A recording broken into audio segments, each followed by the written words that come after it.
네, 마태복음 5장 1절에서 16절 말씀. 마태복음 5장 1절에서 16절 말씀인데요.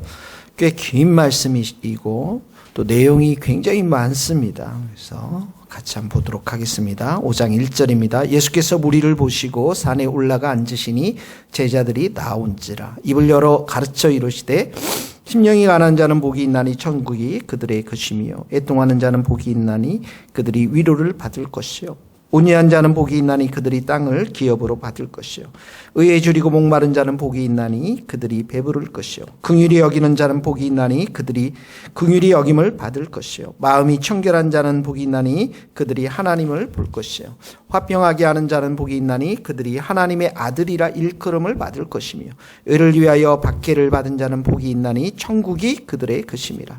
나로 말미암아 너희를 욕하고 박해하고 거짓으로 너희를 거슬러 모든 악한 말을 할 때는 너희에게 복이 있나니 기뻐하고 즐거워하라. 하늘에서 너희 상이 큼이라. 너희 전에 있던 선지자들도 이같이 박해하였느니라.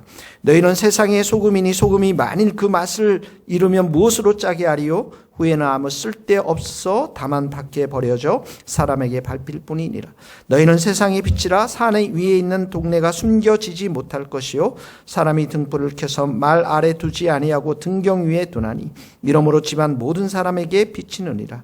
이같이 너희 빛이 사람 앞에 비치게 하여 그들로 너희 착한 행실을 보고 하늘에 계신 너희 아버지께 영광을 돌리게 하라. 아멘. 이제 1절에 보면 산에 올라가 앉으셨다. 그리고 이제 제자들이 오지 않습니까? 그러니까 이게 이제 산상순, 산에서 가르치신 하나님의 예수님의 말씀이신데요. 특별히 이 제자라고 하는 것은 마태복음에서는 이제 무리들하고는 구분되어진 예수님을 따르는 제자들을 말하고 있습니다. 그래서 이 산상순이라는 것은 제자라면 어떻게 살 것인가? 참된 제자는 어떤 삶을 살아가는 것이 참된 제자의 삶인가를 말씀하고 있는 것입니다. 그런데 여기에 보면은 3절서부터 이제 복에 대한 얘기가 나와 있는데 이 복의 개념이 세상의 개념하고 완전히 다른 것입니다. 세상의 복의 개념은 우리가 건강에 장수를 하거나 아니면 경제적인 부유를 이루거나 자녀들 출세하고 이런 자기중심적인 복이지만 하나님 나라의 복의 개념은 하나님 중심적이고요. 그리고 천국 중심적인 것을 또 영적인 것들임을 이렇게 보여주고 있습니다. 3절에서부터 6절까지 네 가지 복, 3절에서 6절까지는 하나님과의 관계 속에서 누릴 수 있는 복을 말하고 있고요. 하나님과의 관계. 그 다음에 7절에서부터 12절 말씀께서는 이웃 간의 사람들 간의 관계 속에서 누릴 수 있는 복을 말하고 있습니다. 3절에 보면 심령이 가난한 자는 복이 있나니 천국이 그들의 것이며 심령이 가난한 자. 그러니까 영적으로 하나님만을 구하는 자들. 영적인 거지가 되는 걸 바라요. 영적인 파산신고. 하나님만 나의 도움이 되십니다. 하나님만 간절히 찾는 그러한 삶을 말하는 것이죠. 이런 자들 복이 있다고 합니다. 왜 그렇습니까? 천국이 그들의 것입니다. 천국, 하나님의 나라가 그들의 것입니다. 하나님의 나라라는 것은 하나님께서 은혜로 그들을 통치하신다라는 것이죠. 그러니까 이렇게 영적인 거지가 되어서 하나님의 도우심과 하나님만을 바라보는 자들은 복이 있도다. 하나님께서 그들에게 은혜를 주실 것이다. 은혜로 그들의 삶을 다스릴 것이다. 이런 말씀이죠. 4절에 보면 그래서 4절에 보면 우리 3절에 보면 심령이 가난한 자 소경이 그렇게 말하잖아요. 다윗의 자손 예수여 우리를 불쌍히 여기소서. 오직 하나님 예수님만을 바라보잖아요. 그래서 치유와 회복을 받잖아요. 그런 모습의 상태를 말하는 것입니다. 애통하는 자 4절 애통하는 자는 포로에 잡혀서 바벨론 포로에 잡혀서 고통당하고 눈물 흘리는 자들, 죄의 포로에 잡혀서 눈물과 고통당하는 자들, 그 고통을 견디는 자들, 마치 12년 된 12해 12해 혈루증 여인처럼 그런 자들은 여기 보면 그들이 위로를 받을 것이요. 하나님의 위로, 예수님의 위로가 있을 것임을 말씀하고 있는 것이죠. 5절의 온유한 자는 3절하고 비슷합니다. 심령이 가난한 자, 특별히 온유한 자는 아주 겸손하여서 자기 자신을 낮추고요. 오직 하나님만을 바라보고 자기 변호를 신뢰하지 않고 자기를 변호하지 않고 하나님의 판단과 하나님의 변호를 신뢰하는 걸 말하는 것입니다. 이런 모세가 온유함이 지면에 모든 사람보다 더하리라 이렇게 말하고 있는데, 이때 모세가 온유하다 이 말은 참고 기다리고 철저하게 하나님께만 모든 것을 맡기는 그런 성품을 말하는 거예요. 자기 주장이 없다라는 것입니다. 그러니까 아론과 미리암이 반역했을 때 모세가 그거에 대해서 반응하지 않지 않습니까? 기도하지 않습니까? 그러니까 하나님께서 치셔서 아론과 미리암을 치지 않습니까? 이런 온유한 자는 그들이 땅을 기업으로 받을 것이에요. 이 땅이라는 게 구약에서는 뭡니까? 가나안 땅을 말하지만 신약에서는 천국을 말합니다. 그래서 이러한 땅은 바로 이러한 온유한 자는 결국은 천국에 들어가는 자뿐만 아니라 이 땅이 나중에 예수님을 말씀하고 있는 거죠. 예수님을 얻게 된다라는 거죠. 천국에 가는 자들이 다 예수님을 믿고 예수님을 얻게 되는 자들 아니겠습니까? 6절에 보면 의에 줄이고 목마른 자는 복이 있나니 그들이 배부를 것이요. 의라는 것은 하나님의 창조 질서, 하나님의 뜻이 이루어지는 것을 말하는 것입니다. 그래서 하나님과 우리 사이가 바르게 되는 것, 사람과 사람 사이가 바르게 되는 것, 또 하나님의 바른 것이 이 사회 속에서 고스란히 펼쳐지는 것, 그래서 하나님의 뜻이 이루어지는 것들을 말하는 것이죠. 우리가 먼저 그의 나라와 의를 구하라 이때 들어보지 않습니까? 하나님의 의를, 하나님의 바른 통치가 임하는 것을 먼저 우리가 추구해야 된다. 하나님의 뜻이 이 땅 가운데 이루어지는 것을 먼저 추구해야 할 것을 말씀하고 있는 이런 자들이 복이 있는데 그들이 배부를 것이며 라는 것은 그렇게 의를 추구해 가는 성도들에게 하나님께서는 그 의를 삶 가운데 실현시켜 주신다라는 것입니다. 그러니까 우리가 영국의 그 노예제도를 폐지시킨 윌리엄 윌버포스가 평생 국회의원으로 있으면서 평생 그 귀족들과 싸우면서 노예제도를 폐지시키거든요. 의를 구하는 것이죠. 사회의 정의를 구하는 것이죠. 그러니까 그 의가 그 땅 가운데 이루어져서 노예제도가 폐지되지 않습니까? 그들이 배부를 것이오라는 것은 바로 거기에 대한 하나님의 응답인 것입니다. 자, 3절에서 6절 이 네 가지의 심령이 가난한 자, 애통한 자, 온유한 자, 의에 줄이고 목마른 자는 모두 하나님과의 관계 속에서 일어나는 일들이고요. 7절서부터는 사람들과 이웃 간의 관계를 설명하고 있습니다. 먼저는 항상 성경에서 우리가 하나님과의 관계를 설명하고 있는 것들을 우리는 많이 보게 되었습니다. 7절 보면은 긍휼히 여기는 자는 복이 있나니 그들이 긍휼히 여김을 받을 것이요. 긍휼히 여기는 자, 고통에 처해 있고 가난한 처지에 있는 자들을 불쌍히 여기는 자들, 또 죄로 인해서 포로된 자들을 불쌍히 여기는 자들, 이런 자들은 복이 있는데 그들이 본인 자신들도 긍휼히 여김을 받을 것이다. 그러니까 백부장, 이방 백부장이 자기 하인이 중풍병 걸린 거에 대해서 예수님께 와서 이 하인이 몹시 괴로워하나이다. 이 하인을 굉장히 보면서 불쌍히 여기는 마음을 갖게 된 거죠. 그러니까 예수님께서 하인도 고쳐주셨지만 백부장도 내 믿음대로 될지라 그 믿음을 칭찬하면서 천국에 갈 것임을 선포하지 않습니까? 그러니까 결국은 그 불쌍히 여겼던 그 마음, 백부장의 마음, 그 마음이 위로를 받은 것이죠. 긍휼히 여김을 받은 것이죠.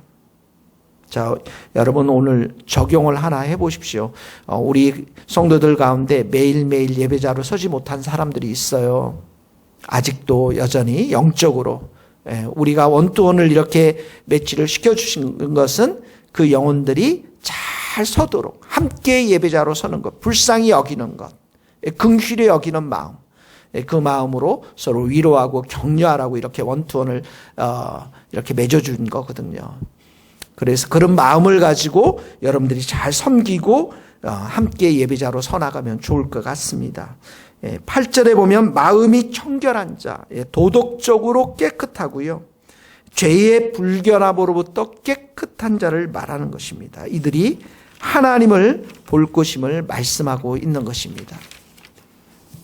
9절에 보니까 화평하게 하는 자 복이 있나니 그들이 하나님의 아들이라 일컬음을 받을 것이요. 화평하게 하는 자, 갈등과 적대 관계 속에서 화평을 추구하는 자들, 분열과 싸움, 미움이 아니라 화평한 관계를 추구하는 자들, 이런 자들, 이 화평한 관계를 추구하는 자들을 피스메이커라고 그러잖아요. 그리고 갈등을 일으키는 자들이 트러블 메이커라고 그러잖아요. 가는 곳마다 문제를 일으키는 사람들. 이런 사람이 하나님의 아들이라, 천국의 상속자들이라는 것입니다.